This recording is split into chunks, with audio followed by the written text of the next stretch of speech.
Buenos días, mi nombre es María Teresa Gutiérrez, soy residente de primer año de pediatría y en esta oportunidad hablaremos sobre los trastornos hidroelectrolíticos. La homeostasis a nivel hidroelectrolítico depende básicamente de 4 elementos: el volumen, la concentración de los diferentes solutos y electrolitos y el estado ácido-base. Existen características en los niños que los hacen más susceptibles de sufrir trastornos hidroelectrolíticos. Estos no solo son más frecuentes en esta población, sino también son más severos.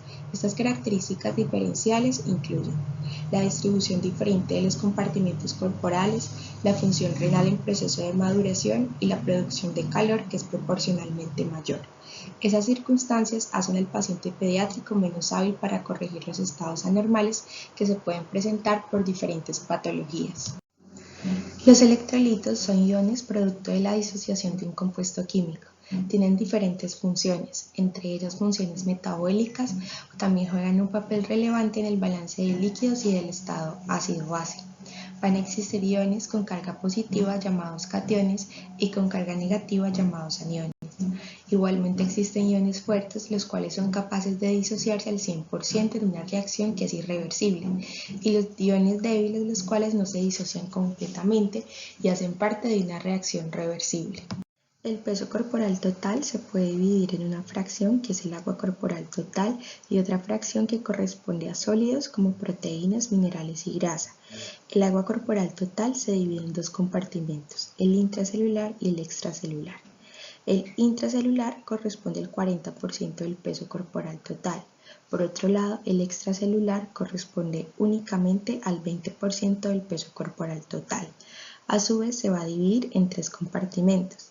El intersticial, con un porcentaje aproximado del 14%, corresponde al líquido que va a rodear las células, los capilares, los vasos sanguíneos y va a servir como un transportador o mensajero.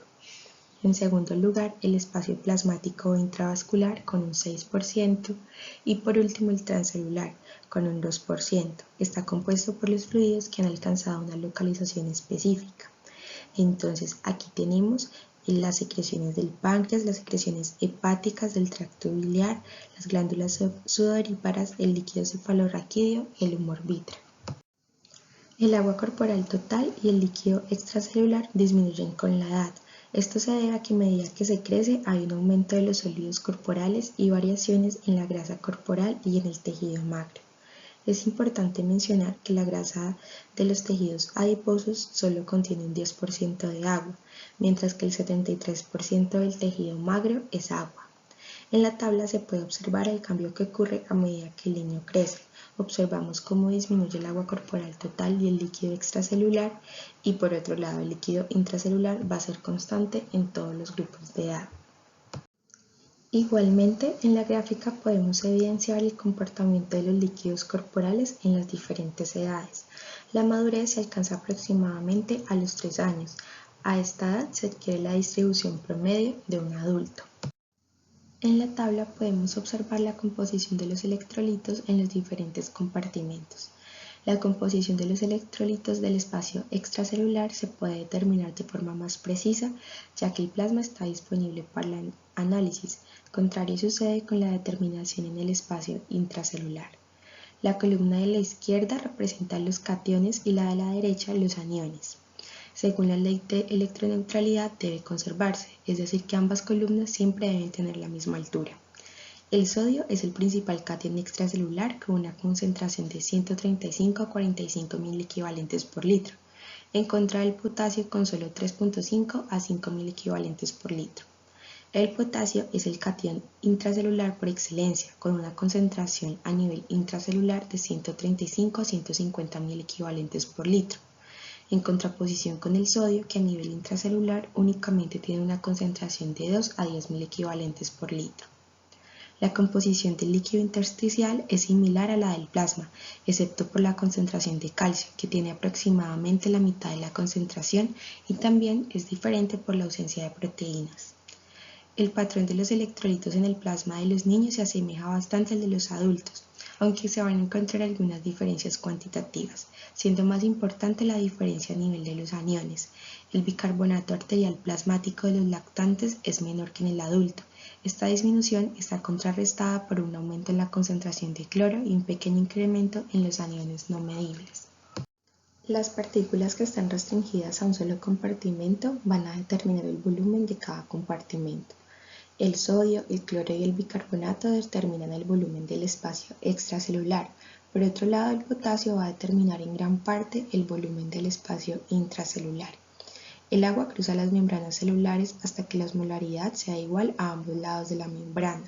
No todos los elementos disueltos en el agua van a difundir de manera igual, ya que existen diferencias en la permeabilidad, los transportadores y los diferentes procesos activos que se llevan a cabo a nivel intracelular. La concentración de sodio en el líquido extracelular va a reflejar el volumen del líquido intracelular. El término tonicidad describe el efecto del plasma, especialmente del sodio plasmático, en las células. La hipotonicidad hace que las células se hinchen, por otro lado la hipertonicidad las hace encogerse. La hipernatremia siempre indica hipertonicidad, por otro lado la hiponatremia generalmente indica hipotonicidad, pero hay excepciones, por ejemplo la hiponatremia hiperglucémica y la pseudohiponatremia, como lo veremos más adelante. Una solución isotónica es aquella que tiene la misma concentración de solutos que otra solución. No hay ganancia ni pérdida de líquidos. Una solución hipotónica es aquella que tiene una concentración de solutos menor. El líquido va a ir al sitio de mayor concentración de solutos.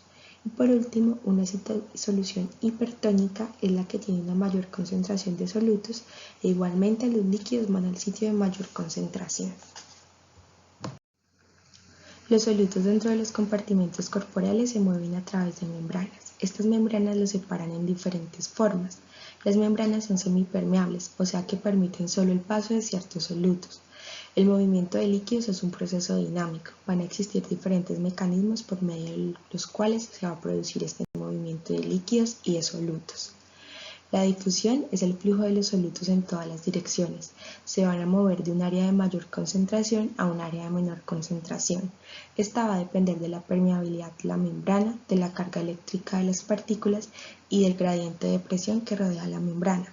Es una forma de transporte pasivo porque no requiere energía para que suceda.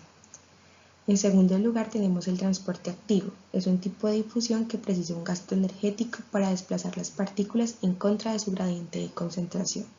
El ejemplo más importante es la bomba sodio-potasio ATPasa, que desplaza el sodio desde el espacio intracelular al espacio extracelular, donde ya la concentración de sodio es mayor, y provoca la entrada de potasio al espacio intracelular, donde la concentración de potasio es mayor. Por último tenemos la ósmosis. La ósmosis es el flujo de solventes desde una solución con menor concentración de solutos a una solución con mayor concentración de solutos. En la ósmosis la membrana es permeable al agua, pero es selectivamente permeable a las partículas. El movimiento de líquidos y solutos a través de las paredes de los capilares juegan un papel crítico en el balance de líquidos. La presión capilar tiende a forzar el paso del líquido y de partículas desde los capilares a los espacios intersticiales. Fuerza la salida de nutrientes celulares desde las arteriolas para que los utilicen las células que van a rodear los capilares. La presión osmótica coloidal del plasma tiende a desplazar los líquidos y los productos de desecho desde los espacios intersticiales hacia las vénulas en el extremo opuesto del capilar. La osmolaridad hace referencia al número total de partículas disueltas en el agua. La osmolaridad plasmática oscila entre 270 y 290 miliosmoles por litro.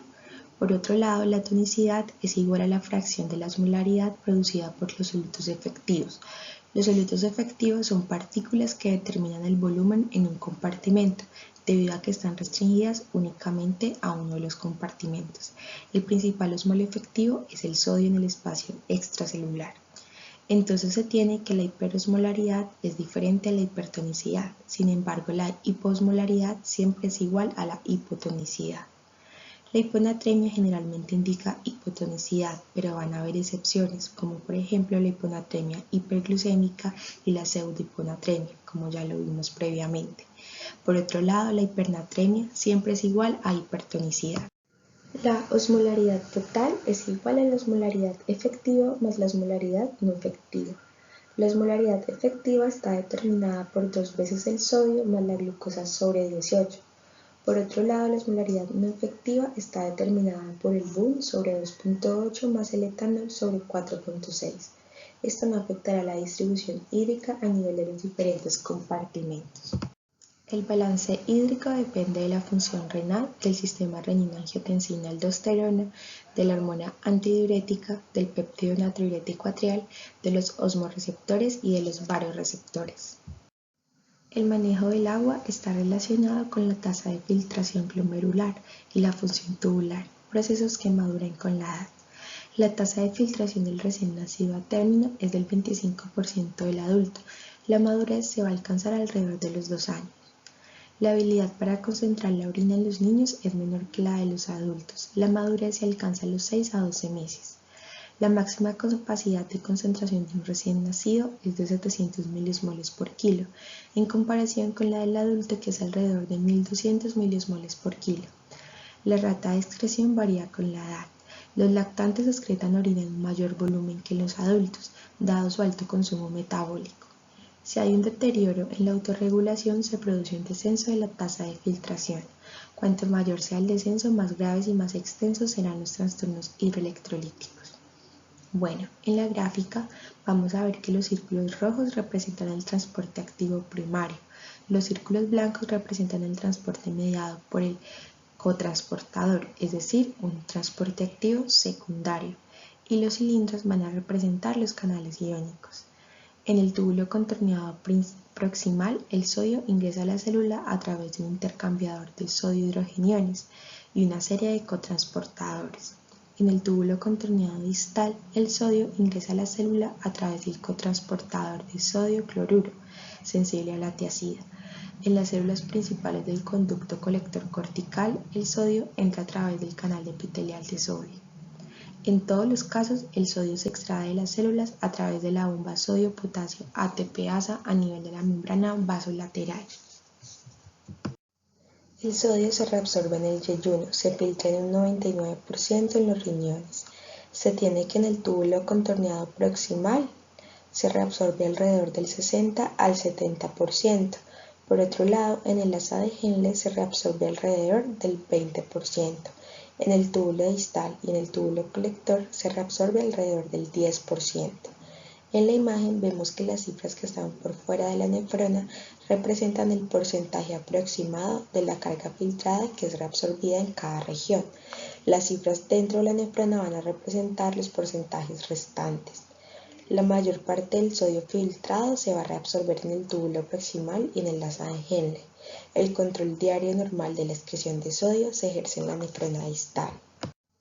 Para ayudar a mantener el balance de sodio y agua en el organismo, lo mismo que para mantener el volumen sanguíneo y la presión arterial, las células justaglomerulares renales secretan una enzima denominada renina. Esta enzima se secreta como respuesta a la disminución de la tasa de filtración glomerular. La cantidad de renina secretada depende del flujo sanguíneo de la cantidad de sodio a nivel sanguíneo. La renina actúa sobre el angiotensinógeno en el hígado, lo va a convertir a angiotensina 1. Esta a su vez circula hacia los pulmones, donde las enzimas la convierten en angiotensina 2, uno de los vasoconstrictores más potentes en el organismo. La angiotensina 2 provoca una vasoconstricción y eleva la presión arterial en un intento por mejorar el flujo sanguíneo renal. Por otro lado, la aldosterona liberada por las glándulas suprarrenales regula la absorción de sodio y de agua en el nefrón. 3 factores van a estimular la secreción de aldosterona: la angiotensina 2, un descenso en las concentraciones extracelulares de sodio y un incremento en las concentraciones extracelulares de potasio. La aldosterona actúa en los túbulos distales incrementando la reabsorción de sodio. Cuando se reabsorbe sodio, también se va a reabsorber agua. La vasopresina u hormona antidiurética se sintetiza en las neuronas especializadas de los núcleos supraóptico y paraventricular. Se almacena en la hipófisis posterior y se va a liberar en respuesta al aumento de la osmolaridad plasmática, la disminución de la presión arterial y el aumento del estrés. Los niveles de vasopresina aumentan linealmente con los niveles de sodio. La vasopresina se va a detectar cuando se alcanza una concentración plasmática de sodio mayor de 135 milimoles por litro. La sed y la secreción de ADH se inhiben cuando la concentración plasmática de sodio es menor de 135 milimoles por litro. Cuando se alcanza una concentración de sodio de 145, se elevan los niveles de ADH y se produce una orina muy concentrada. Se alcanza una concentración de 1200 miliosmoles por kilogramo de peso. Por otro lado, en ausencia de ADH, la osmolaridad de la orina disminuye hasta 50 miliosmoles por kilo. La vasopresina se une a los receptores B2 en la membrana vasolateral de las células principales del conducto colector. Va a aumentar la producción intracelular de AMP cíclico, provocando la inserción de canales de agua preformados de guaporinados en la membrana apical. La permeabilidad al agua de la membrana vasolateral, que contiene canales de guaporina 3 y 4, va a ser permanentemente alta. Por lo tanto, la secreción de vasopresina permite el movimiento transcelular de agua desde la luz hasta el intersticio en los túbulos distales renales y en los conductos colectores. Va a ser atraída por la alta concentración de solutos en el intersticio medular circundante, haciendo que la orina se torne muy concentrada. El péptido natriurético atrial se libera de los miocitos cardíacos cuando los miocitos auriculares se estiran debido a un mayor volumen de precarga. El péptido natriurético atrial se une a los receptores de la superficie celular para aumentar los niveles de GMP cíclico intracelular. El péptido natriurético atrial fomenta la natriuresis. ¿Cómo lo va a hacer? Va a activar los receptores de los conductos colectores que inhiben la bomba sodio-potasio ATPasa, reduciendo la reabsorción de sodio. Reduce la liberación de renina e inhibe la secreción de aldosterona. Y también inhibe la liberación de ADH en la hipófisis posterior. El efecto neto es disminuir la presión sanguínea y el volumen sanguíneo intravascular. Los osmorreceptores son receptores de tonicidad ubicados en las neuronas hipotalámicas. Expresan en su membrana el receptor de potencial transitorio de tipo vaniloide, subtipo 1 y 4. Probablemente el mecanismo más simple para mantener el balance hídrico es el mecanismo de la sed. La sed ocurre cuando hay pérdidas muy pequeñas de líquido o consumo de sal, lo cual va a generar un aumento de la osmolaridad, produce la sensación de sed y los receptores van a modular la liberación de ADH. Cuando disminuye la osmolaridad, los osmorreceptores son estimulados a reducir la liberación de ADH. La osmolaridad urinaria variará entre 50 a 2200 miliosmoles por kilo, como una función lineal de la concentración de ADH, de 0 a 5.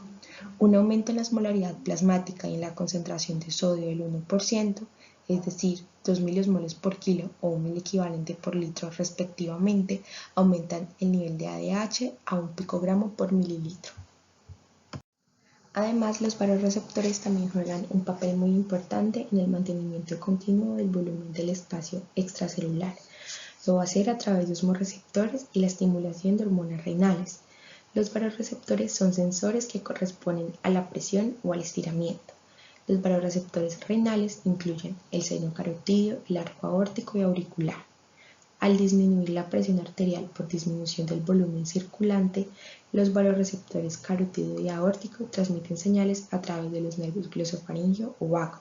Se produce un aumento en la resistencia periférica total y del gasto cardíaco a través del centro de control vasomotor en la médula. Se va a producir la activación del sistema renina-angiotensina-aldosterona y se va a producir la liberación de ADH. A continuación hablaremos sobre los trastornos del sodio. El sodio es el principal catión del líquido extracelular y el principal determinante del volumen extracelular. Su concentración en el líquido extracelular es de 135 a 145 mil equivalentes por litro y en el líquido intracelular es de 10.000 equivalentes por litro. Estas concentraciones se mantienen gracias a la acción de la bomba sodio-potasio ATPasa. Los niveles séricos de sodio reflejan principalmente cambios del volumen extracelular. El sodio no es un precursor o producto del metabolismo, por lo tanto su concentración depende del consumo y la excreción de la dieta. Los requerimientos diarios de sodio son de 2 a 3.000 equivalentes kilo de día. Las concentraciones de soluto deben ser iguales dentro y fuera de las células, porque los canales de agua hacen que las membranas celulares sean permeables al agua.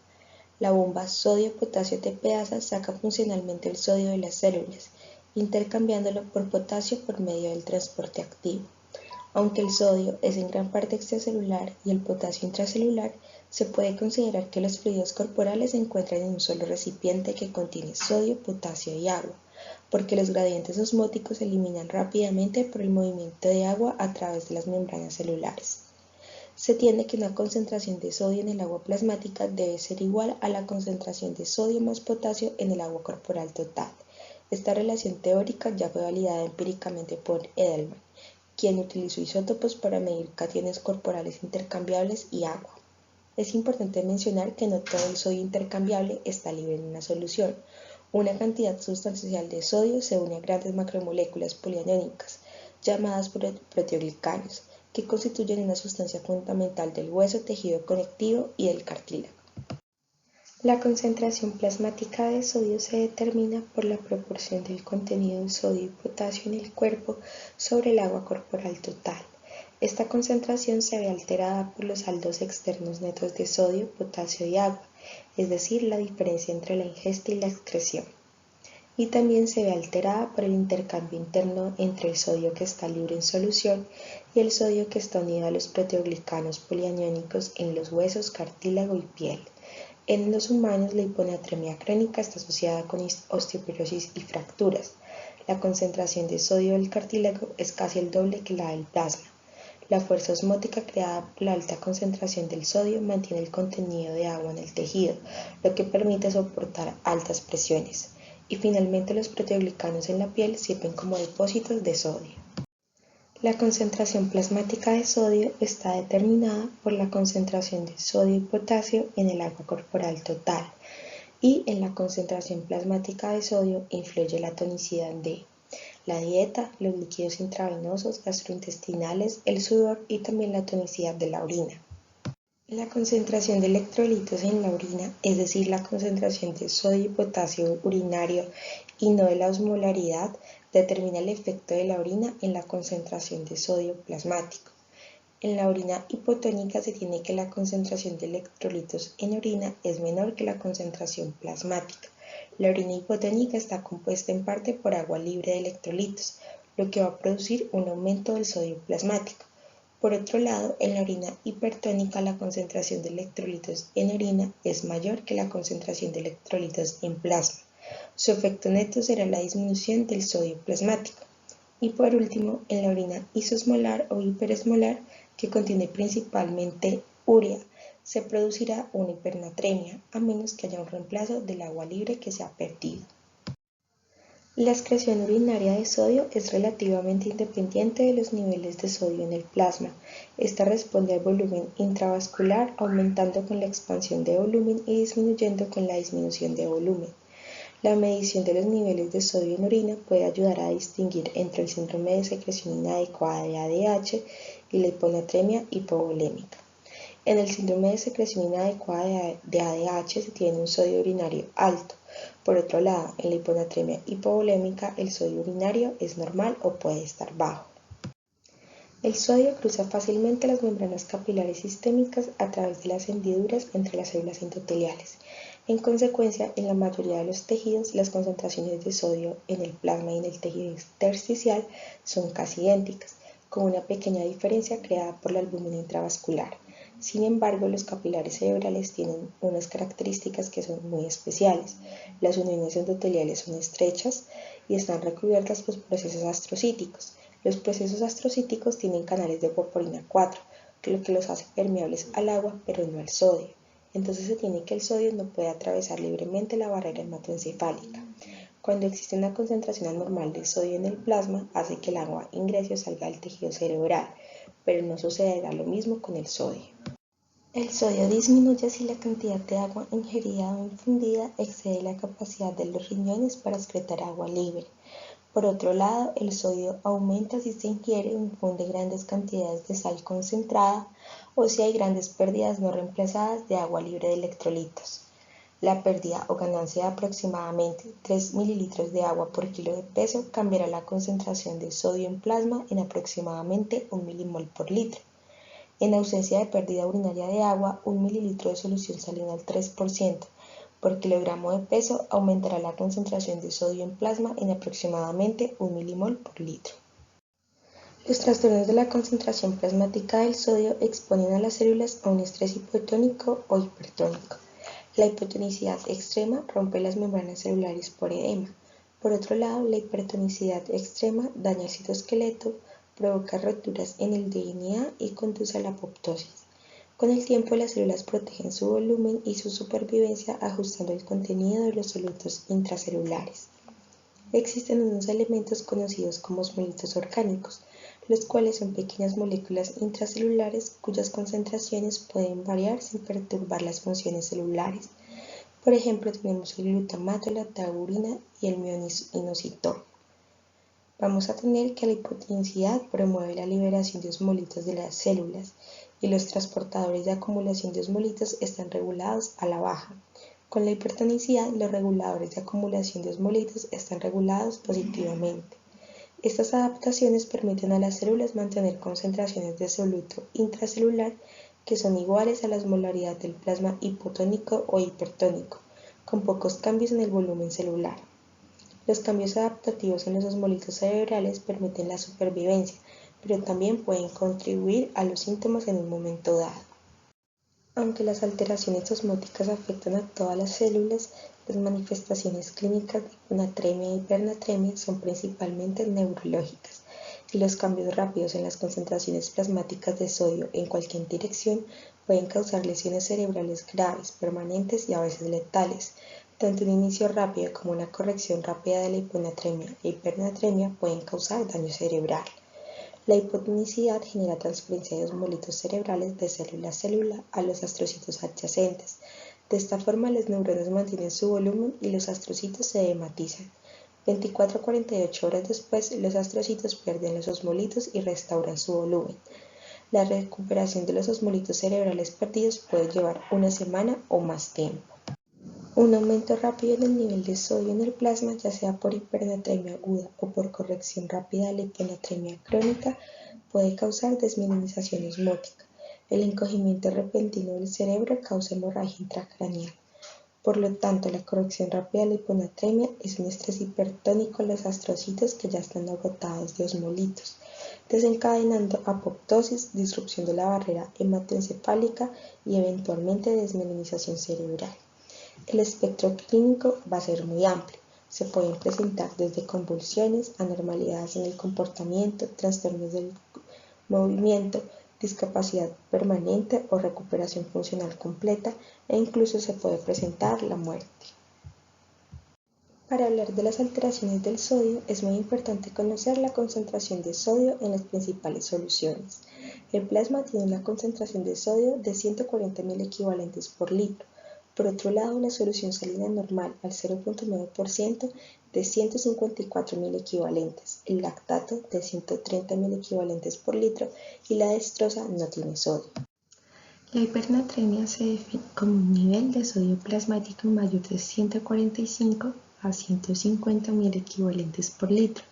Se produce por la ganancia de solutos efectivos y por la pérdida pura de agua y de líquidos hipotónicos. La pérdida de líquidos hipotónicos se produce en diversas situaciones, como la enfermedad diarreica aguda de tipo osmético, diabetes mellitus y aumento de pérdidas insensibles. Igualmente, la pérdida de agua pura se da por aumento de las pérdidas insensibles, como lo son la hipertermia, las quemaduras extensas, las enfermedades del tracto respiratorio superior con hiperventilación. Entonces se entiende que se produce un estadio de hipernatremia por disminución del agua corporal total, lo que lleva a un estado de hipertonicidad e hiperosmolaridad. Se produce liberación de ADH y se produce la sensación de sed. Si no hay una respuesta efectiva, se produce deshidratación celular. Las alteraciones en la concentración de sodio son la causa más frecuente de hipertonicidad, puesto que el sodio constituye el 95% de los solutos del líquido extracelular. La hipernatremia no es una enfermedad, por lo tanto siempre debe buscarse su causa y tratar el estado patológico de base. La hipernatremia es menos común que la hiponatremia, es más frecuente en pacientes con mecanismos de sed deteriorados, en pacientes con incapacidad para adquirir agua libre y pacientes hospitalizados. Se produce en el 0.004% de recién nacidos y en el 0.04% de los niños que ingresan a hospitalización. Tiene una mortalidad del 15%. Esto aumenta significativamente cuando se produce de forma aguda e incluso alcanza hasta un 28 a 70%, dependiendo de la severidad de la misma. En cuanto a los signos y síntomas de la hipernatremia, se tiene disminución de la contractibilidad del ventrículo izquierdo, hiperventilación, alteración del uso de la glucosa, calambres musculares y rabdomiólisis, letargo y debilidad, inquietud e irritabilidad, aumento del tono, rigidez nucal, hiperreflexia, mioclonías, asterixis y corea, convulsiones, coma e incluso muerte. En la hipernatremia se produce un estado de hipertonicidad, produce salida de agua del espacio intracelular al espacio extracelular, se produce vasoconstricción. Esta situación puede causar hemorragia intracerebral como resultado del desgarro de los vasos sanguíneos cerebrales. Los síntomas son muy variados a nivel del sistema nervioso central, pueden ser leves como letargia, cefalea, moderados como confusión y pueden ser incluso severos como estupor, coma y convulsiones. El paso inicial para evaluar a un paciente con hipernatremia es la valoración del estado del volumen del paciente. El estado del volumen ayuda a guiar al clínico hacia tratamientos específicos. En la hipernatremia hipovolémica se va a evaluar el sodio en orina. Si este es bajo, es decir, menor de 20, se considera que el paciente cursa con alguna patología que le impide hidratarse correctamente, como la dipsia, hipodipsia o en el caso de los pacientes críticos incapaces de suplir sus necesidades de consumo de líquido. Igualmente en este grupo se incluyen las pérdidas de agua extrarrenales, como el vómito, la diarrea o la existencia de un tercer espacio. Si la concentración de sodio en orina es normal, se puede pensar en condiciones que generen una diuresis osmótica, como estados de hiperglicemia, es decir, en este grupo se incluyen las pérdidas renales de agua. En el caso de la hipernatremia euvolémica, la osmolaridad urinaria ayuda a diferenciar las tres grandes causas de pérdida de agua. Diabetes insípida, donde tenemos grandes volúmenes de orina hiposmolar, diuresis osmótica o farmacológica, grandes volúmenes de orina ligeramente hiperosmolar. Por último, en la hipernatremia hipervolémica tenemos la ganancia de sodio exógena, es decir, el consumo excesivo de sal, el consumo de fórmulas mal balanceadas e igualmente en este grupo se incluye el hiperaldosteronismo primario. Como ya se mencionó, la osmolaridad urinaria nos ayuda a diferenciar diversos estados y patologías causantes de la hipernatremia. Si la osmolaridad está aumentada, se tiene un consumo reducido de agua. Si la osmolaridad está disminuida, menor que la osmolaridad plasmática, se debe sospechar la presencia de diabetes insípida.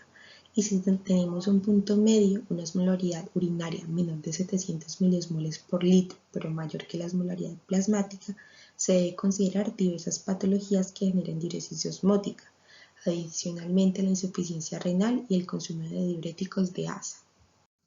En la dipsia primaria o hipodipsia se tiene una incapacidad para detectar o responder a la sensación de sed secundaria a un daño en los osmorreceptores hipotalámicos, que normalmente causan el mecanismo de sed cuando la osmolaridad plasmática comienza a aumentar. Entonces se produce una ingestión limitada de agua libre, que me lleva a un déficit de agua libre por una alteración a nivel central. Por otro lado, la dipsia o hipodipsia secundaria se produce por lesiones que afectan la conciencia, el habla o la capacidad física, o evitan la absorción de agua a nivel del tracto gastrointestinal. La hipernatremia hipervolémica generalmente es el resultado de complicaciones iatrogénicas o intoxicaciones. Los lactantes son la población con mayor riesgo de hipernatremia hipervolémica, dado que tienen una menor capacidad de excretar una carga alta de sodio, son incapaces de obtener agua por sus propios medios y es común que se les dé una alimentación hiperosmolar por una mala preparación de la fórmula. Como consecuencia de esta carga osmótica se produce una expansión del volumen extracelular, comportándose como un estado de hipervolemia. El aumento de la tonicidad en el espacio extracelular hace que haya una contracción del espacio intracelular. Los ejemplos de hipernatremia hipervolémica incluyen la administración de bicarbonato de sodio durante el paro cardíaco o durante el tratamiento de la acidosis, el uso previo de solución salina hipertónica y aún mucho más común, una preparación inadecuada de soluciones tanto para alimentación enteral como para alimentación parenteral. El hiperaldosteronismo primario también puede conducir a hipernatremia hipervolémica. Sin embargo, el nivel de hipernatremia es típicamente más leve y no conduce a síntomas neurológicos tan severos. La hipernatremia euvolémica se caracteriza por la presencia de sed, polidipsia y poliuria, con una diuresis mayor a 106 m²/hora. Adicionalmente, los pacientes van a cursar con hiperosmolaridad plasmática, típicamente mayor a 300 miliosmoles, y una osmolaridad urinaria menor de 200. La diabetes insípida es una causa común de hipernatremia euvolémica. Existen dos tipos: neurogénica, en la cual tenemos una secreción deficiente de ADH, y nefrogénica, en la cual no hay una sensibilidad renal a la ADH. Existe una pérdida de la habilidad para concentrar la orina y conservar agua libre. Las causas comunes de diabetes insípida central son los traumatismos, la cirugía pituitaria y los tumores malignos. Por otro lado, las causas comunes de diabetes insípida nefrogénica incluyen la enfermedad renal, los medicamentos y trastornos genéticos. La disminución cuantitativa o funcional de la ADH aumenta la diuresis, la pérdida de agua por orina. Esto no siempre me va a generar hipernatremia. La sed va a provocar el reemplazo de las pérdidas urinarias de agua. Entonces tenemos que la hipernatremia se va a desarrollar si el agua no está disponible, si la necesidad de beber está alterada o si existe una incapacidad para beber. Los objetivos del tratamiento de la hipernatremia incluyen la restauración del volumen y la osmolaridad.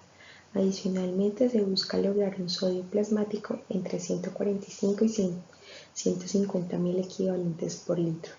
El tratamiento de un paciente con hipernatremia tiene dos componentes. Primero, debe detenerse las pérdidas de agua libre, y en segundo lugar, se debe administrar una solución hipotónica hacia de oligurio, de acuerdo al grado de deshidratación, y se debe realizar la reposición de las pérdidas urinarias en el caso de que haya poliuria. Los síntomas que con mayor frecuencia ocurren son causados por la rapidez del cambio en el nivel del sodio.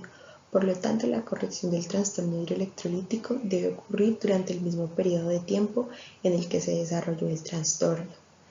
La rapidez con que se disminuye el sodio no debe ser mayor de 0.5 mil equivalente hora, o el 10% de la concentración del sodio por día.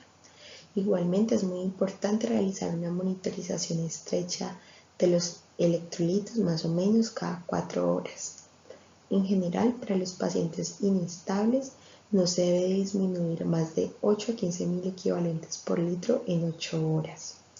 Y en los pacientes estables, para evitar el edema cerebral y las convulsiones, la concentración de sodio plasmático no debe disminuir más de 0.5 milimoles por litro hora, o más de 8 a 15 mil equivalentes por litro en 24 horas. En los pacientes inestables, la base del tratamiento es la administración de líquidos isotónicos durante un mínimo de 48 horas. Si hay evidencia de deshidratación, se debe realizar reanimación con líquidos hasta restaurar los volúmenes plasmáticos. Se deben administrar bolos de 20 cc por kilo de lactato Ringer o de solución salina al 0.9% hasta revertir los signos de colapso vascular. Posteriormente, se deben administrar soluciones hipotónicas. La hipernatremia crónica o de aparición lenta no causa tantos síntomas y no conlleva una mortalidad tan alta, debido a la presencia de los osmoles idiogénicos. Debido a la estrategia de autoconservación del cerebro mediante la producción de estos osmolitos que permiten el mantenimiento relativo de hidratación de las células cerebrales, la restauración rápida de los niveles séricos de sodio a la normalidad puede causar complicaciones adicionales debido al edema cerebral resultante causado por estas moléculas orgánicas. Entonces, ¿qué vamos a hacer? Vamos a calcular el déficit de agua libre. ¿Cómo se calcula? El déficit de agua libre es igual a 600 por el peso por el sodio medido menos 1 sobre 140. Aproximadamente la mitad del déficit se debe proporcionar en las primeras 12 a 24 horas y la otra mitad la proporcionaremos en las siguientes 24 horas. Esta fórmula solo es aplicable cuando no hay déficit de sodio corporal total en el líquido extracelular. En los estados hipernatrémicos, cuando hay déficit neto del sodio, esta fórmula desestima el déficit de sodio libre. En estos casos debe aplicarse la siguiente fórmula. Esta fórmula se estima para estimar el efecto de 1 litro de una infusión en la concentración de sodio sérico. Entonces, ¿cómo es la concentración? Sodio de la infusión menos el sodio medido sobre el agua corporal total más 1. ¿Cómo vamos a hacer esta corrección? Siempre con soluciones hipotónicas. Las causas específicas de la hipernatremia también tienen tratamientos específicos adaptados a la naturaleza del exceso del sodio. En el caso de una administración accidental de sodio en exceso, si el paciente es asintomático y tiene una función renal normal, se puede esperar la excreción natural o se pueden utilizar diuréticos de ácido. Si la función normal renal está alterada, se puede considerar la hemodiálisis. En el caso de pacientes con adipsia o hipodipsia, lo más importante es la educación al paciente, a la familia y al cuidador. Se debe explicar claramente la necesidad de reemplazar todas las pérdidas de agua, cómo controlar y ajustar con precisión las necesidades hídricas del paciente. En el caso de la diabetes insípida, en la diabetes central se va a hacer la suplementación con desmopresina intranasal o con vasopresina acuosa. Y en el caso de la diabetes nefrogénica, el manejo se hace con tiazidas como con la hidroclorotiazida. Este es un resumen sobre la corrección de la hipernatremia. Depende del tiempo de instauración, el mecanismo de producción del trastorno hidroelectrolítico, de la sintomatología del paciente y de los diferentes límites de corrección. La hiponatremia se define como el sodio sérico menor de 135. Es el desorden hidroelectrolítico más frecuente en pediatría. El 10% de los niños que ingresan al servicio de urgencias con convulsiones cursan con hiponatremia. ¿Por qué es importante? Porque la mortalidad puede ser hasta el 33% más que en los pacientes que cursan con normonatremia. La mortalidad no necesariamente se relaciona con la severidad de la hiponatremia.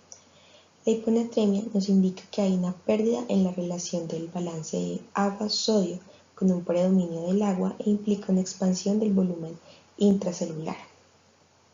En condiciones normales, una reducción en la concentración del sodio con la consabida disminución de la osmolaridad sérica da como resultado una supresión en la secreción de ADH, tratando de regresar la osmolaridad plasmática a cifras normales, mediante la excreción de una orina diluida. En los pacientes en los que persiste la hiponatremia, generalmente está implicado un trastorno en el metabolismo del agua, como ya lo veremos más adelante. Vamos a tener que la hiponatremia se produce por diferentes mecanismos, entre ellos la entrada de sodio a la célula, la pérdida de sodio a través del riñón, del tracto gastrointestinal y de la piel, la retención de agua, la salida de agua de la célula por acumulación de solutos en el espacio extracelular que aumentan la osmolaridad, como lo es el manitol y la glucosa. La hiponatremia se clasifica según la severidad. En leve, cuando se va de 130 a 135, moderada de 125 a 129 y severa menor de 125. Igualmente se va a clasificar según el tiempo de evolución. Crónica cuando es mayor de 48 horas y aguda cuando es menor de 48 horas. Los signos y síntomas de la hiponatremia están directamente relacionados con la severidad de la misma. En la hiponatremia leve vamos a encontrar apatía, letargia, náuseas, vómitos, cefalea, calambres, hiporreflexia, fatiga, debilidad, oliguria e incluso poliuria. Por otro lado, en la hiponatremia moderada vamos a encontrar confusión y ya en la hiponatremia severa vamos a encontrar estupor, convulsiones, coma e incluso respiración de Cheyne-Stokes. Adicionalmente se puede presentar alteración en el crecimiento y desarrollo, hipoacusia neurosensorial, parálisis cerebral y hemorragia intracraneal. Los síntomas generalmente están relacionados con el nivel y la rapidez del cambio del sodio y con la presencia y el grado de edema cerebral. La corrección rápida se asociada con el síndrome denominado síndrome de desmielinización osmótica, cuyas manifestaciones clínicas son paraparesia, cuadriplaresia, alteración del estado de conciencia, cambios de conducta o parálisis pseudovulvar con disartria y disfagia sin hallazgos focales. La patogénesis de este síndrome no es muy clara y ha generado mucha controversia. Se sugiere que se debe a la corrección rápida, el edema cerebral con compresión del puente e hipoxia cerebral. Para el manejo de la hiponatremia, el primer paso es reconocer el estado de volumen del paciente y la osmolaridad plasmática. La hiponatremia verdadera está presente con una baja osmolaridad. Se tienen tres tipos de hiponatremia: hipervolémica, hipovolémica e euvolémica. Es necesario calcular el déficit de sodio. Este es igual al sodio deseado menos el sodio actual por el agua corporal total. Es importante determinar si es una verdadera hiponatremia. La pseudohiponatremia se da en condiciones de hiperlipidemia e hiperproteinemia. Se debe recordar que la mayoría de métodos de determinación del sodio miden este elemento en un volumen fijo de suero. Entonces, las altas concentraciones de proteína o lípidos van a desplazar el agua del plasma, y aunque la concentración de sodio sea normal, estos métodos lo van a cuantificar como disminuido.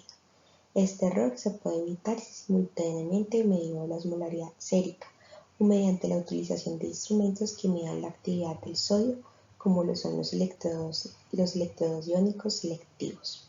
Por otro lado, tenemos la hiponatremia ficticia, que se va a dar en condiciones como la hiperglicemia, que va a generar la salida de agua al espacio intravascular.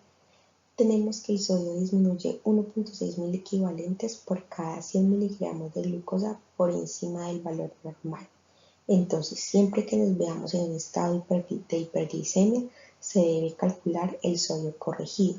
El sodio corregido es igual al sodio medido más 0.016 por la glucosa en suero menos 100. Entonces se va a clasificar en hiponatremia hipoosmolar, isosmolar, hiperosmolar. En la hiponatremia hipoosmolar vamos a determinar el estado de volumen del paciente. En la hipovolémica se debe determinar la osmolaridad urinaria y el sodio urinario. Si está bajo, probablemente se trate de pérdidas extrarrenales o pérdidas gastrointestinales. Y por el contrario, si este es normal o alto, se trata de pérdidas renales de agua. En la hiponatremia euvolémica, si la osmolaridad urinaria está baja, se debe a la administración exógena de agua, como es el caso de la polidipsia psicógena. Si la osmolaridad urinaria es normal, se trata del síndrome de secreción inadecuada de ADH u otras condiciones patológicas como el hipotiroidismo o la deficiencia de glucocorticoides. Y por último, la hiponatremia hipervolémica hace referencia a las patologías que generan estados edematosos, como la cirrosis, la falla renal y la falla cardíaca. La hiponatremia hipovolémica se presenta por la pérdida de agua corporal y sodio. En esta forma de hiponatremia, casi todas las manifestaciones clínicas son causadas por el déficit de volumen. Entonces se va a caracterizar por taquicardia, hipotensión, disminución de la turgencia cutánea, disminución de la perfusión distal. Se produce tanto por pérdidas de agua a nivel renal como a nivel extrarrenal. Si las pérdidas son extrarrenales, el riñón va a disminuir su tasa de filtración a ioligure, si la excreción urinaria de sodio es menor de 20 miliequivalentes por litro. Si las pérdidas son de origen renal, la excreción de sodio puede ser muy alta a pesar de la disminución del volumen plasmático. Las pérdidas de agua renal se dan por uso de diuréticos, por la acidosis tubular renal, insuficiencia renal y la deficiencia de mineralocorticoides. Y por otro lado, las pérdidas de agua a nivel extrarrenal típicamente se dan por diarrea, emesis, pérdidas pulmonares, exposición a calor, diaforesis, drenajes biliares, fístulas gastrointestinales de alto gasto, quemaduras o pancreatitis. Es muy importante mencionar una patología conocida como el síndrome del cerebro perdedor de sal. Es una patología en la cual se produce una secreción inapropiada del péptido natriurético cerebral, lo que lleva a un aumento del ADH. Se caracteriza por poliuria con una orina con una concentración de sodio alto. Acontece en pacientes después de procedimientos neuroquirúrgicos o en pacientes que han sufrido accidentes cerebrovasculares. Se comporta como un estado hipovolémico, situación que permite distinguirlo del síndrome de secreción inadecuada de ADH, en el cual el volumen extracelular está normal o aumentado. La hiponatremia hipervolémica se produce por un aumento del agua corporal total y una disminución relativa del sodio. Se presenta en los pacientes que tienen un incremento marcado en los niveles de sodio corporal total, pero que además sufren un defecto en la excreción de agua, de tal modo que la retención de agua es mayor que la del sodio, desarrollándose un estado de hipotonicidad. Hay una distribución inadecuada del volumen extracelular. La masa principal está en el líquido intersticial, lo que lleva a una disminución del volumen plasmático arterial efectivo con una disminución de la tasa de filtración y el consecuente aumento de la reabsorción proximal de agua. Entonces vamos a tener que el efecto neto de estos cambios es la retención de agua, la producción de una orina muy concentrada y la disminución en la excreción de sodio por el hiperaldosteronismo que va a acompañar la disminución de la perfusión renal. Entonces vamos a ver que los síntomas van a ser secundarios a la sobrecarga de líquidos. Típicamente estos pacientes cursan con edema periférico, ascitis, anasarca o edema pulmonar. Tenemos dos tipos de patologías que van a generar la hiponatremia hipervolémica. La insuficiencia renal crónica, típicamente se ve un sodio urinario elevado, y el otro grupo de patologías son la insuficiencia cardíaca congestiva, el síndrome nefrótico o la cirrosis, que se van a caracterizar por un sodio urinario bajo. En la hiponatremia euvolémica se tienen niveles bajos de sodio y un volumen intravascular levemente disminuido. No hay síntomas ni signos clínicos de deshidratación. Algunas patologías o condiciones en las que se puede presentar la hiponatremia euvolémica son el síndrome de secreción inadecuada de ADH, el hipotiroidismo, el dolor excesivo, el estrés, las náuseas, la intoxicación de agua causada por psicógenos o polidipsia y el consumo de algunos medicamentos. En el síndrome de secreción inadecuada de ADH se produce retención de agua, expansión del volumen extracelular, mayor excreción urinaria de sodio a pesar de la hiponatremia. Esta excreción de sodio restaura el volumen extracelular normal. Las pérdidas urinarias hipertónicas también exacerban la hiponatremia. Por esta razón, el síndrome de secreción inadecuada de ADH no debe tratarse con soluciones isotónicas como la solución salina o el lactato Ringer, porque el sodio infundido se excretará en volúmenes más pequeños de orina, lo que lleva a la retención neta de agua libre de electrolitos. Los objetivos del tratamiento de la hiponatremia son mantener la perfusión tisular, elevar el sodio a una velocidad adecuada, remover el exceso de agua y mantener niveles normales de sodio. El tratamiento depende de la presencia de la sintomatología a nivel del sistema nervioso central, de la severidad del déficit, de la etiología, del volumen del líquido extracelular, de la rapidez con la que se instauró el cuadro. Cuando tenemos una hiponatremia aguda asintomática se debe hacer una corrección rápida. Si es aguda asintomática se puede hacer una corrección dentro de las primeras 24 horas. Por el contrario, si es crónica tenemos 48 horas para realizar la corrección de la misma. En la hiponatremia hipovolémica lo más importante es la represión del volumen vascular. Por otro lado, en la hiponatremia euvolémica e hipervolémica, el pilar fundamental es la restricción hídrica versus la eliminación del exceso de líquido. Lo más importante es recordar que no se debe exceder una tasa de corrección de 10 a 12 mil equivalentes por litro en las primeras 24 horas. Es importante conocer las distintas soluciones disponibles para el tratamiento de la hiponatremia y las distintas concentraciones de sodio que poseen. La solución salina normal, el 0.9%, tiene 154 mil equivalentes por litro de sodio. Cada cc tiene 0.15 mil equivalentes. La solución salina del 3% tiene 514 mil equivalentes por litro. Cada cc tiene 0.5 mil equivalentes. Se puede preparar de diversas formas: 80 cc de solución salina normal más 20 cc de natrol, o 75 cc de dextrosa en agua destilada más 25 cc de natrol. En la hiponatremia aguda grave, un aumento en la concentración de sodio plasmático de 4 a 6 milimoles por litro es suficiente para revertir la herniación cerebral inminente o detener las convulsiones activas. Se pueden utilizar infusiones en bolo de 100 mililitros de solución salina al 3% o 2 cc por kilo, administradas en intervalos de 10 minutos, para un total de 3 dosis. Se puede utilizar solución salina al 3%. Posterior a la administración de los bolos se pueden utilizar infusiones de 3 a 6 cc kilo hora. Esto va a elevar la concentración de sodio aproximadamente 5 mil equivalentes por litro hasta controlar la convulsión. Posteriormente se debe continuar con una infusión de 1 cc por kilo hora. La idea es aumentar el valor de sodio 2000 equivalentes por litro hora hasta lograr una concentración de sodio plasmático de 125.000 equivalentes por litro. Posteriormente se debe calcular el déficit restante y realizar la corrección respectiva. Un sodio plasmático menor de 120 o si existen factores de riesgo para desmielinización osmótica, nos indica que no se debe corregir más de 8 milimoles por litro día.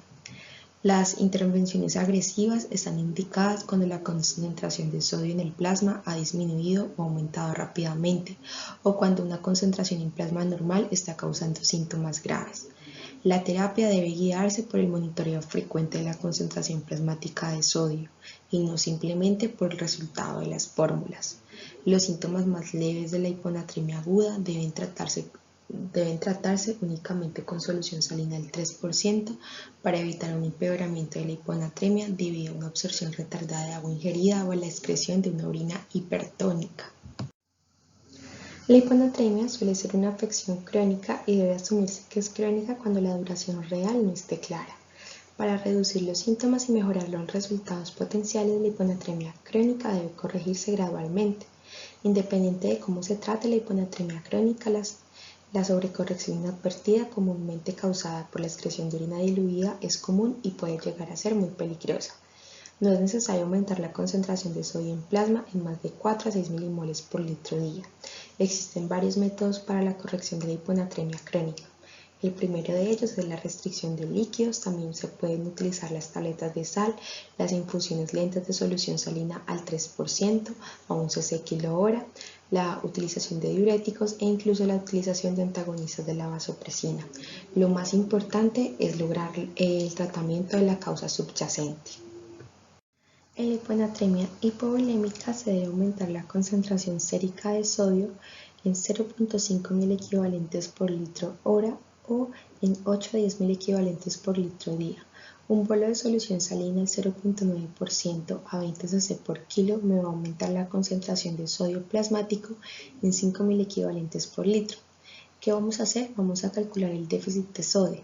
Este es igual al sodio deseado menos el sodio medido por el agua corporal total.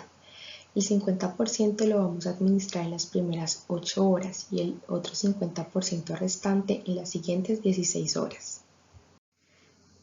Existen varias estrategias para la corrección de la hiponatremia hipervolémica. La primera es la restricción de agua, la segunda la administración de diuréticos como la hidroclorotiazida de 2 a 3 miligramos kilo día o la furosemida de 1 a 2 miligramos kilo día. Y el tercer elemento es la ingesta de sodio, 2 gramos día. Para el síndrome de secreción inadecuada de ADH tenemos que si la hiponatremia sintomática se hará el mismo tratamiento que la hiponatremia severa sintomática, es decir, se administrará solución salina al 3% más diurético. Si la hiponatremia aún no es sintomática, se puede utilizar la restricción de líquidos, 2/3 del mantenimiento, es decir, 800 a 1000 cc/m² día más el aporte normal de sodio. También se puede administrar diuréticos como la furosemida, se puede considerar el uso de mecloxicilina y el uso de baptanes, que son antagonistas del receptor B2. Este es un resumen del tratamiento de la hiponatremia según el tiempo de instauración y los síntomas de los pacientes. Resume lo que ya se vio previamente. A continuación hablaremos de los trastornos del potasio. La cantidad de potasio corporal total es de aproximadamente 50 a 55 mil equivalentes por kilo o 2000 equivalentes metro cuadrado. A nivel extracelular, la concentración de potasio es de 3.5 a 5.000 equivalentes por litro. A nivel intracelular es mucho mayor, es de 150.000 equivalentes por litro. Estas concentraciones se mantienen gracias a la bomba sodio-potasio ATPasa. La hipocalemia disminuye la excitabilidad celular. Por otro lado, la hipercalemia aumenta la excitabilidad celular. El potasio es un ion muy importante en la regulación del volumen celular, en la síntesis de proteínas, de DNA, RNA y en la síntesis del glucógeno. En la tabla se anotan los valores normales de la concentración de potasio en las distintas edades. Esta es mayor en los bebés y disminuye conforme aumenta la edad. Se logra el valor de la edad adulta al año de vida. Los requerimientos diarios de potasio es de 1 a 2.000 equivalentes por kilo. La ingesta promedio es de 1.000 equivalente por kilo día. La absorción se da en el intestino delgado y la excreción se da a nivel renal con un 90% y el restante a nivel del tracto gastrointestinal. Las alteraciones en el potasio generan principalmente alteraciones en la excitabilidad de la célula cardíaca, en la conducción y generan cambios en la automaticidad cardíaca. Finalmente generan alteraciones en la cinética de la bomba del sodio. El potasio se va a ver alterado por diferentes elementos, por la ingesta del mismo, por dietas ricas en sodio que van a aumentar el flujo urinario, por la aldosterona que genera pérdida de potasio por orina y entrada de potasio a los miocitos, por la insulina que va a promover entrada de potasio a los hepatocitos, por el ejercicio que genera salida de potasio de la célula, por la osmolaridad, 10 milismoles por kilo que suba la osmolaridad va a cambiar el potasio en 0.4 a 0.8 mil equivalentes por litro y por el estado ácido-base. La acidemia genera salida de potasio intracelular. Aumenta 0.7 mil equivalentes por litro por cada 0.1 unidades de pH que disminuya por debajo del valor normal. Por otro lado, la alcalemia genera entrada de potasio a las células.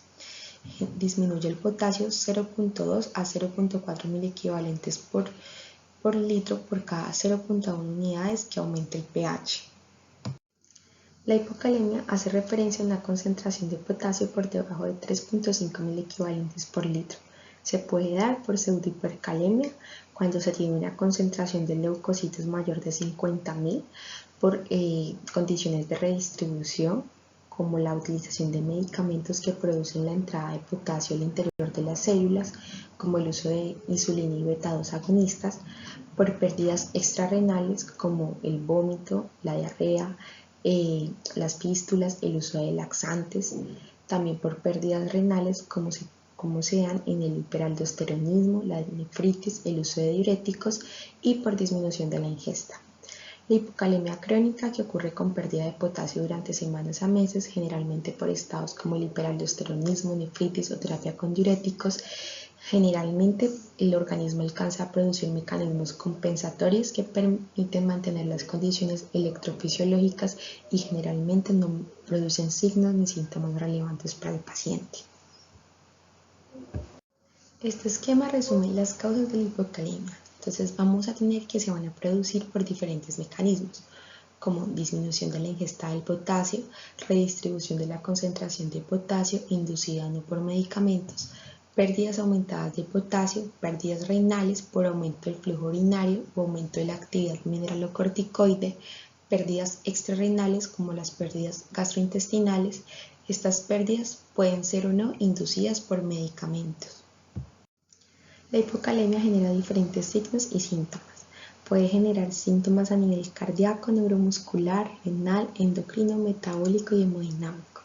Los principales síntomas son alteraciones a nivel electrocardiográfico, hipotensión, vasodilatación, debilidad muscular, parestesias, ileo, náuseas y vómito, alteración de la glucosa, disminución de la liberación de insulina e incluso puede producir poliuria.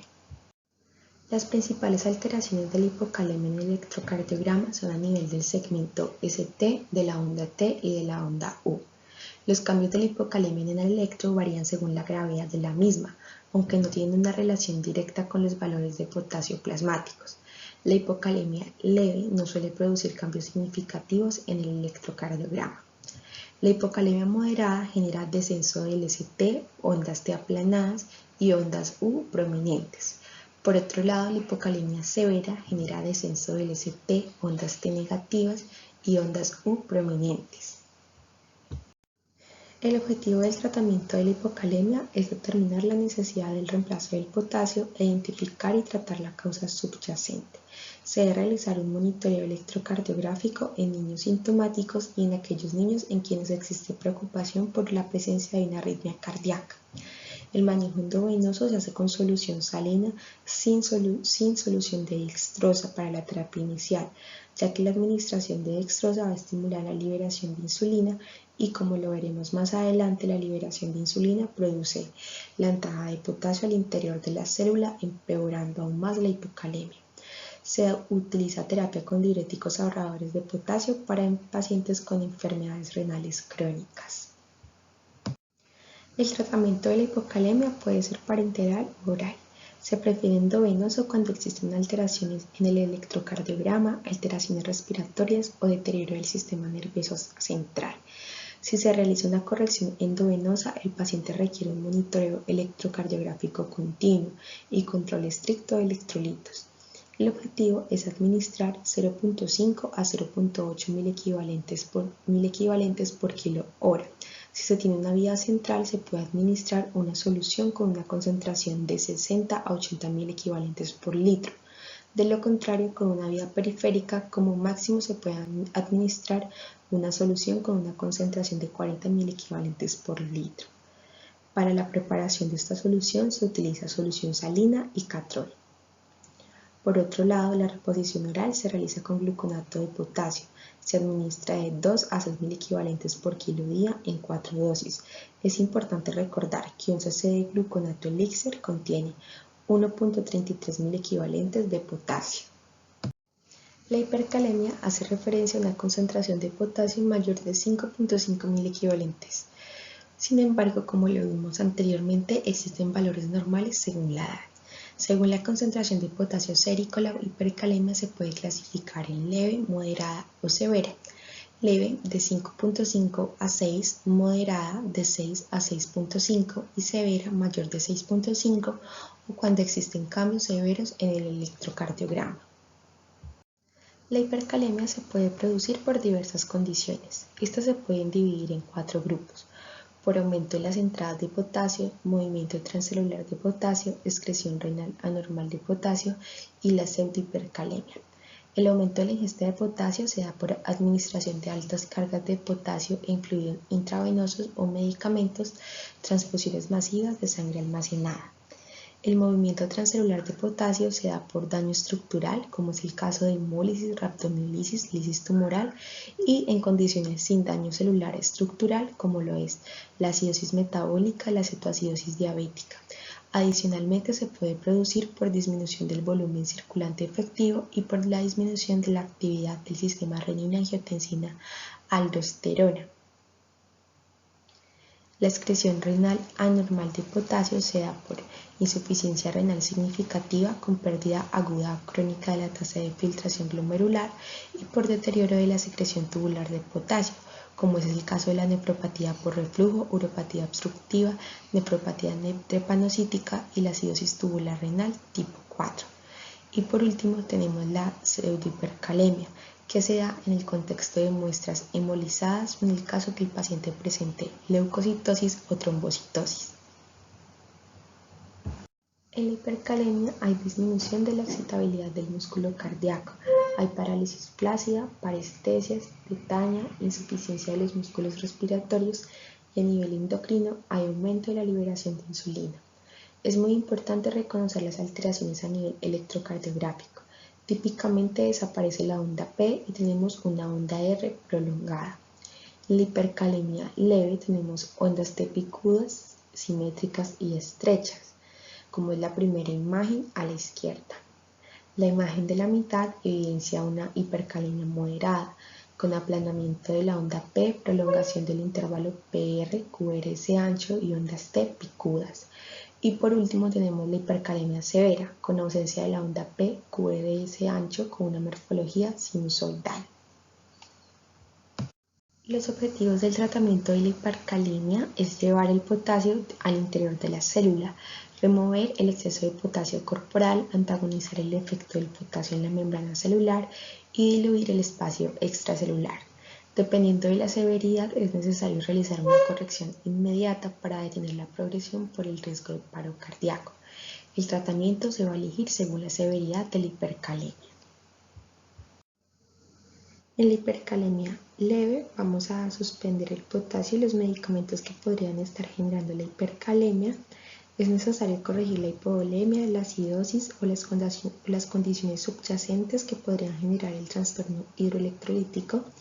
Se debe vigilar el gasto urinario y la función renal.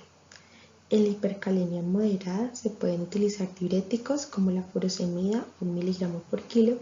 Se pueden utilizar los betados agonistas como el salbutamol. Se puede utilizar la solución polarizante o las resinas de intercambio iónico. En los pacientes que presentan cambios severos en el electrocardiograma o hipercalemia severa, lo más importante y lo primero que debe realizarse es la administración de calcio para lograr estabilizar la membrana y evitar la generación de arritmias. Se puede administrar cloruro de calcio al 10%, 0.1 o 0.5 mililitros por kilo, o gluconato de calcio al 10%, 0.5 a 1 mililitro por kilo en infusión por 20 minutos, diluidos en dextrosa al 5%. Para disminuir la concentración sérica de potasio se cuenta con la solución polarizante, cuya administración disminuye en promedio 0.5 a 1.5 mil equivalentes de potasio. Esta se realiza con dextrosa e insulina. La insulina genera el movimiento de potasio al interior de la célula. Se utiliza insulina cristalina 0.2 a 0.3 unidades por gramo de glucosa en una infusión que se realiza aproximadamente por 2 horas. El bicarbonato de sodio se utiliza a una dosis de 1 a 2 mil equivalentes por kilo en 2 horas. Únicamente se utiliza si existe acidosis severa y esta acidosis está asociada a una hipercalemia severa. La diálisis se utiliza como medida salvadora de vida en caso de que otras medidas fallen. Esta tabla resume los tratamientos disponibles para el manejo de la hipercalemia, el mecanismo de acción, la dosis y el tiempo de administración. Para la estabilización de la membrana se tiene gluconato de calcio. Para generar el movimiento de potasio al interior de la célula se cuenta con la solución polarizante, los betados agonistas como el salbutamol y el bicarbonato de sodio, y para aumentar la excreción del potasio se cuenta con la furosemida y el sulfato de poliestireno de sodio, y por último con la hemodiálisis. A continuación hablaremos de los trastornos del calcio y del fósforo. Los rangos normales de calcio y fósforo durante los primeros años de vida reflejan el alto requerimiento de formación ósea durante esta fase de crecimiento rápido. Vemos que en la etapa neonatal las concentraciones son más altas. Estas van disminuyendo conforme el niño crece. El calcio, la concentración en el neonato es de 9.3 a 11.1 miligramos por decilitro. Por otro lado, en el escolar es de 8.8 a 10.4 miligramos por decilitro. Por otro lado, la concentración del fósforo en el neonato es de 4.3 a 7.1 miligramos por decilitro y en el escolar es de 2.8 a 5 miligramos por decilitro. Las concentraciones de calcio y fósforo están reguladas por la vitamina D, la hormona paratiroidea, la calcitonina y el factor de crecimiento de fibroblastos 23. El balance del calcio se basa esencialmente en el equilibrio entre la ingesta dietética, la absorción intestinal y la excreción renal del mismo. Todos los días el sistema esquelético usa calcio a 4 miligramos por kilo de peso corporal para formar hueso nuevo. Esta tasa de acumulación de calcio en la formación de hueso nuevo se equilibra con la misma tasa de resorción de calcio del hueso. El calcio de los alimentos es la fuente más importante. Los alimentos proporcionan una nutrición de calcio de 15 miligramos por kilo de peso corporal por día en una dieta occidental normal. Se absorben aproximadamente 7 miligramos por kilo de peso para aumentar la reserva de calcio. El jugo digestivo aporta 3 miligramos por kilo para llevar el contenido total de calcio intestinal a 18 miligramos por kilo de peso corporal por día, de los cuales la pérdida fecal es de 11 miligramos por kilo de peso. Finalmente, la excreción renal es de 4 miligramos por kilo para mantener el equilibrio del calcio. Por otro lado, el balance del fósforo se basa igualmente en la ingesta dietética, la absorción intestinal y la excreción renal de fosfato. Todos los días el sistema esquelético usa fosfato a 3 miligramos por kilo para formar hueso nuevo. Esta tasa de fosfato utilizada en la formación de hueso nuevo se equilibra con la misma cantidad de resorción de fosfato del hueso. El fosfato en los alimentos es la fuente más importante. Los alimentos proporcionan una nutrición de 20 miligramos por kilo de peso por día. Aproximadamente 16 miligramos por kilo de peso se absorbe. El jugo digestivo aporta 3 miligramos por kilo para llevar el contenido total de fosfato intestinal a 3 miligramos por kilo de peso, de los cuales la pérdida fecal es de 7 miligramos por kilo. Finalmente, la excreción renal de fosfato es de 13 miligramos. El calcio ingresa a la célula a través del canal TRPV5, que es el canal de potencial transitorio del vaniloide 5, ubicado en la membrana apical. El calcio es transportado a la membrana basolateral por calvindin de 28K y es extraído de la célula por el canal NCX1, un intercambiador que ingresa 3 moléculas de sodio por cada molécula de calcio que saca, y PMCA1B, una bomba dependiente de ATP. El fósforo se absorbe de la dieta en el intestino. Esta absorción es estimulada por la 1,25-hidroxivitamina D. Se almacena en el esqueleto, se excreta por los riñones. Este proceso es regulado por el factor de crecimiento fibroelástico 23 y por la PTH. El factor de crecimiento fibroelástico 23 aumenta el aclaramiento renal de fosfato, suprime la síntesis de 1,25-hidroxivitamina D y puede disminuir la PTH. Por otro lado, la PTH aumenta el aclaramiento renal de fosfato y estimula la síntesis de la 1,25-hidroxivitamina D. La homeostasis del fosfato sérico está conservada por 3 hormonas potentes: la PTH, el factor de crecimiento de fibroblastos 23, la 1,25-hidroxivitamina D. Como lo indican las flechas verdes en el diagrama, la PTH y el factor de crecimiento de fibroblastos 23 reducen las concentraciones de fósforo en suero. Por otro lado, la 1,25-hidroxivitamina D aumenta las concentraciones de fósforo en suero. La secreción de estas hormonas está regulada por las relaciones recíprocas y por la interacción del calcio y el fosfato.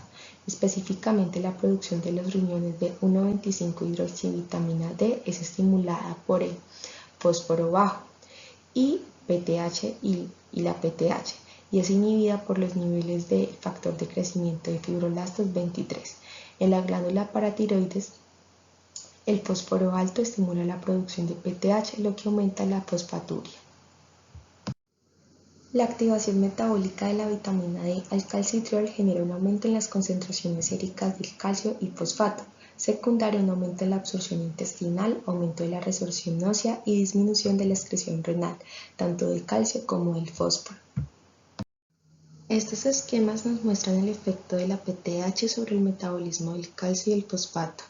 El efecto neto es un aumento en la concentración del calcio en el plasma sin cambios o una disminución en la concentración de fosfato en el plasma. El aumento de la PTH genera un aumento en la resorción ósea con liberación del calcio y fosfato. A nivel renal genera un aumento en la excreción de fósforo, aumento en la reabsorción de calcio y un aumento en la producción de calcitriol, que como ya lo vimos previamente, el aumento de calcitriol genera un aumento en la reabsorción de calcio a nivel intestinal. La hipocalcemia leve usualmente es asintomática. En la hipocalcemia moderada o severa se pueden evidenciar parestesias, tetanias, signos positivos de Chvostek y Trousseau, convulsiones, prolongación del intervalo QT, cambios del complejo QRS, ST y arritmias ventriculares. El signo de Chvostek es la producción de un espasmo facial, especialmente de la comisura labial, al percutir el nervio facial, y el signo de Trousseau es un espacio muy doloroso del carpo al aumentar la presión del manguito al tomar la presión arterial por encima de la presión sistólica por un tiempo mayor de 3 minutos. Las causas de hipocalcemia son diferentes según la edad. La hipocalcemia neonatal se divide en precoz y tardía. Esta última se produce del 4º al 10º día de vida. La hipocalcemia neonatal precoz se puede producir por hiperparatiroidismo materno, diabetes mellitus materna, toxemia del embarazo, sepsis, prematuridad, asfixia, transfusión, rubiola congénita, hipomagnesemia, alcalosis respiratoria o metabólica. Por otro lado, la hipocalcemia neonatal tardía puede estar asociada a deficiencia de vitamina D o de calcio. También se puede asociar a sobrecarga de fosfato, hipomagnesemia, hipoalbuminemia, transfusión, insuficiencia renal aguda o crónica, consumo de diuréticos, acidemia orgánica e hipoparatiroidismo primario. La hipocalcemia en la infancia se asocia con alteraciones en la vitamina D y la PTH. La hipocalcemia relacionada con la PTH es secundaria al hipoparatiroidismo primario y secundario, deficiencia nutricional de vitamina D y actividad defectuosa de la 1-alfa hidroxilasa. Por otro lado, la hipocalcemia relacionada con la vitamina D se debe a una insuficiencia nutricional de calcio, hipomagnesemia, hiperfosfatemia, hipoalbuminemia del consumo de algunos medicamentos como diuréticos, quimioterapéuticos, transfusiones. También puede ser secundaria a acidemia orgánica. Para realizar el abordaje de una hipocalcemia, lo primero que haremos es determinar el valor de la albúmina. Si el valor es bajo, se van a considerar patologías como la malabsorción intestinal, desnutrición y el síndrome nefrótico. Si el valor de albúmina es normal, se evaluará la concentración urinaria de calcio. Si la concentración de calcio urinario es alta, debemos considerar patologías asociadas a la excreción renal aumentada de calcio, como mutaciones en el receptor del sensor de calcio, el síndrome de hipomagnesemia familiar con hipercalciuria y nefrocalcinosis y la hipocalcemia autosómica dominante. Si la concentración de calcio urinario es baja, se evaluará la concentración de PTH. Si esta es baja, se deben considerar condiciones como el hipoparatiroidismo y la hipomagnesemia. Si la concentración de PTH es alta, se debe evaluar la concentración de fósforo. El fósforo bajo se asocia con mala absorción y desnutrición, consumo de medicamentos como anticonvulsivantes, pancreatitis y estados postparatiroidectomía. Por otro lado, si la concentración de fósforo es normal, se debe considerar la enfermedad renal crónica, la rhabdomiolisis, el consumo de medicamentos como anticonvulsivantes y el síndrome de hiperalimentación. Y por último, si la concentración de fósforo es alto, se debe considerar la enfermedad renal crónica y el pseudohipoparatiroidismo. El manejo de la hipocalcemia va a depender de la edad del paciente y si ésta es asintomática o sintomática. En la hipocalcemia sintomática en el neonato se puede utilizar gluconato de calcio o sulfato de magnesio. En la hipocalcemia sintomática en el lactante igualmente se puede utilizar gluconato de calcio con la misma dosis, 1 miligramo por kilo, y también se puede utilizar la infusión continua de calcio elemental, 1 miligramo de calcio elemental por kilo hora. Por otro lado, en la hipocalcemia asintomática en el lactante se puede utilizar carbonato de calcio a una dosis de 50 miligramos de calcio elemental por kilo día dividido en 4 dosis. El rango normal de las concentraciones séricas de calcio varía con la edad y entre laboratorios. La hipercalcemia se clasifica según la severidad: leve, 12 miligramos por decilitro, moderada de 12 a 14 y de grave mayor de 14 miligramos por decilitro. Los signos y síntomas de la hipercalcemia son muy variados. Estos incluyen hipertensión, síntomas gastrointestinales, aumento de la contractibilidad del músculo cardíaco y del músculo liso, debilidad, hipotonía, anorexias, náusea, cólicos y estreñimiento, poliuria, deshidratación y disminución de la tasa de filtración glomerular. Las causas de hipercalcemia son variadas. En la etapa neonatal, la hipercalcemia se asocia con hipervitaminosis materna, ingesta excesiva de calcio y vitamina D y algunas patologías como hipotiroidismo infantil e hipercalcemia infantil idiopática. La hipercalcemia dependiente de PTH es secundaria a hiperparathiroidismo primario, también terciario, al consumo de medicamentos como el litio y se asocia a síndromes como la hipercalcemia hipocalciúrica familiar, la mutación por ganancia de función del receptor de PTH y la hipercalcemia hipocalciúrica autoinmune. Por otro lado, la hipercalcemia independiente de PTH se asocia con inmovilización, exceso de vitamina D, consumo de fármacos como tiazidas, estrógenos, intoxicación por vitamina A, también consumo de aminofilina.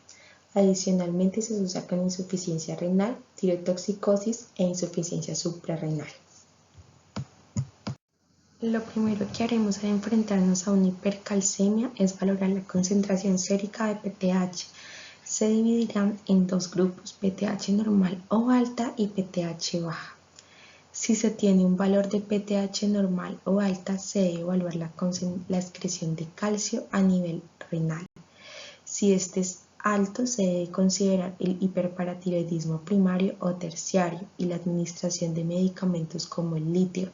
Si la concentración de calcio urinario es bajo, se deben considerar síndromes como el hiperparatiroidismo neonatal severo y la hipercalcemia hipocalciúrica familiar. Además, en este grupo deben considerarse las neoplasias. Por otro lado, si el nivel de PTH es bajo, se va a evaluar el valor del péptido relacionado con la PTH. Si este es alto, se debe considerar la hipercalcemia maligna. Si es bajo, se deben medir los niveles de vitamina D, tanto de 25-hidroxivitamina D como de 1.25-hidroxivitamina D. Si ambas están elevadas, se tiene una administración excesiva de vitamina D. Si ambas están bajas, se asocia con toxicidad por vitamina A, tirotoxicosis, inmovilización, preocromocitoma, entre otras. Por último, si la 25-hidroxivitamina D está baja y la 1.525-hidroxivitamina D está elevada, se asocia con enfermedades granulomatosas como la sarcoidosis. El tratamiento de pacientes con hipercalcemia sintomática consiste en la rehidratación con solución salina normal para restablecer el volumen circulante normal y mejorar la tasa de filtración glomerular y la excreción de calcio. Para aumentar aún más la excreción de calcio se puede administrar furosemida una vez el paciente esté eubolémico. Para mantener al día con la diuresis inducida por furosemida se debe proporcionar una ingesta de líquidos adicional. Una vez la concentración de calcio cae por debajo de 12, ya no se necesita furosemida. Adicionalmente, para la hipercalcemia severa se pueden utilizar medicamentos como los bifosfonatos a una dosis de 1 a 2 miligramos por kilo endovenoso durante 4 horas, la calcitonina y, en última opción, la diálisis cuando las otras medidas no han sido efectivas. Es muy importante hablar de hipofosfatemia. Una reducción en la concentración sérica de fósforo produce una reducción en el nivel de adenosina trifosfato intracelular, lo que a su vez aumenta los riesgos de hemólisis, rhabdomiólisis y miopatías, incluidas las fallas respiratorias y cardíacas. Paradójicamente, el fosfato intracelular liberado por la descomposición celular puede provocar normofosfatemia e hiperfosfatemia, lo que puede enmascarar la verdadera hipofosfatemia.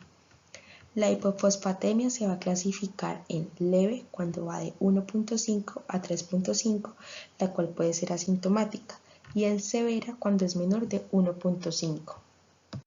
La hipofosfatemia se puede producir por disminución de la ingesta de fosfato, aumento de la pérdida de fosfato, especialmente a nivel intestinal, disminución de la absorción intestinal, desplazamiento de fosfato del compartimento extracelular a células y huesos y el consumo de ciertos medicamentos. Para el abordaje de la hipofosfatemia se debe contar con el valor de potasio y calcio sérico. Si la hipofosfatemia se asocia con hipocalemia, se van a tener en cuenta patologías como la cetoacidosis diabética y el síndrome de Fanconi. Por otro lado, si se tiene un aumento de la PTH y de la fracción de excreción del fósforo, se debe evaluar el calcio sérico. Si se asocia un aumento del calcio, se debe considerar la hipercalcemia humoral maligna. En la hipocalcemia se deben considerar la mala absorción y la deficiencia de vitamina D. Y por último, si el valor de calcio es normal, se debe considerar el hiperparatiroidismo primario y la hipomagnesemia como etiologías más comunes. La reposición se realiza con fosfato elemental. La concentración depende de la presencia o no de síntomas. En la hipofosfatemia severa sintomática se va a administrar fosfato elemental a una dosis de 2.5 miligramos por kilo de peso. Por otro lado, en la hipofosfatemia severa sintomática se va a administrar 5 miligramos por kilo de peso. El rango normal de fosfato sérico cambia con la edad, entonces la hiperfosfatemia hace referencia a la concentración sérica de fósforo por encima del rango de referencia apropiado para la edad. Existe una interrelación inversa entre el calcio y el fósforo. Una alta concentración de fosfato en suero está químicamente vinculada a una baja concentración de calcio ionizado en suero y viceversa. Las características clínicas de hiperfosfatemia están relacionadas con la hipocalcemia, por lo tanto la hiperfosfatemia se vuelve sintomática por la hipocalcemia.